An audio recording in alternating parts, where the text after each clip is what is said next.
95 ઓઢા બાપુ હવે 108 આવી, પણ એ જમાનામાં ફક્ત ઓઢા બાપુનું નામ લેતા અને પ્રસવની પીડા મટી જતી, એવું જાગતું પીરાણું, એવું અમારું પંચાળ વિસ્તારના એક દેવ, એની આપણે દેવભૂમિ પર આવ્યા છીએ.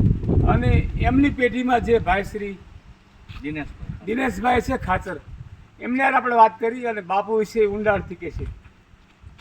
ઓઢા બાપુ પોતે બાય માણાનું મોઢું નહોતા જોતા, અને બાય માણાનું મોઢું નહોતા જોતા, અને ઓઢા બાપુ અમારા આટલા ચોટીલા ડિસ્ટ્રિક્ટમાં કોઈ પણ બેન દીકરીને પ્રસૂતિની પીડા હોય એટલે એને હજી દવાખાને નહીં જ જવું પડે. ઓઢા બાપુને એક નાળિયેરને હાકરની માનતા કરે એટલે પ્રસૂતિની પીડામાંથી મુક્ત થઈ જાય અને બાળકનો જન્મ થઈ જાય છે. ઓઢા બાપુનું એટલું અહીંયા હાથ છે. અને ઓઢા બાપુ એક વખત બહાર અહીંથી નીકળેલા બહાર જવા, અને સણોસરા ગામમાંથી એક કોળી પટેલ આવ્યા કે બાપુ મારે દીકરાની વહુને પ્રસૂતિની પીડા બહુ છે, નાળીનું પાણી પાવી. એટલે બાપુએ નાળી બોળીને એને પાણી ભરી દીધું. એને એવું કીધું કે તું પ્રસૂતિનો બાળકનો જન્મ થઈ જાય ને એટલે આ તું કવા આવી. બરાબર. એટલે એ ભૂલી ગયો. બાપુ એક પગે ઊભા રહી ગયા સુરજ દાદા સામે પ્રાર્થના કરવા, હે સુરજ નારાયણ મારી આબરૂ તમે રાખજો.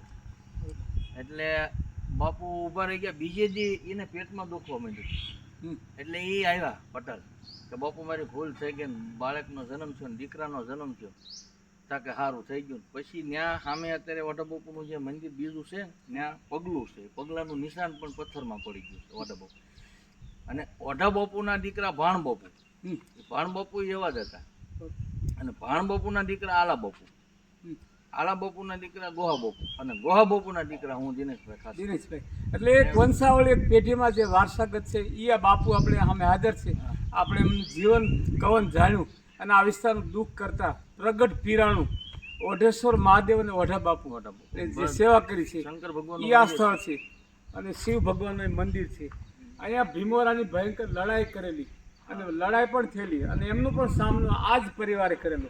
એ નાજા બાપુ, અને નાજા બાપુ, નાજા બાપુ ખાસર મારી 10મી પેઢી.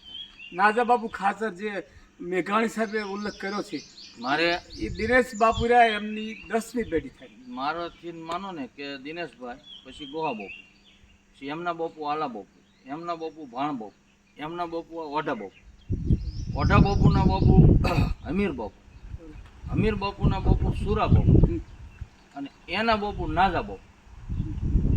આટલી પેઢી થઈ અમારી. એટલે આ સૂરજની સાક્ષીએ કામ કરવાના પંચાળનું જાગતું પીરાણું એટલે ઓઢા બાપુને દેણી અત્યારે પણ એવું જ કામ થાય છે.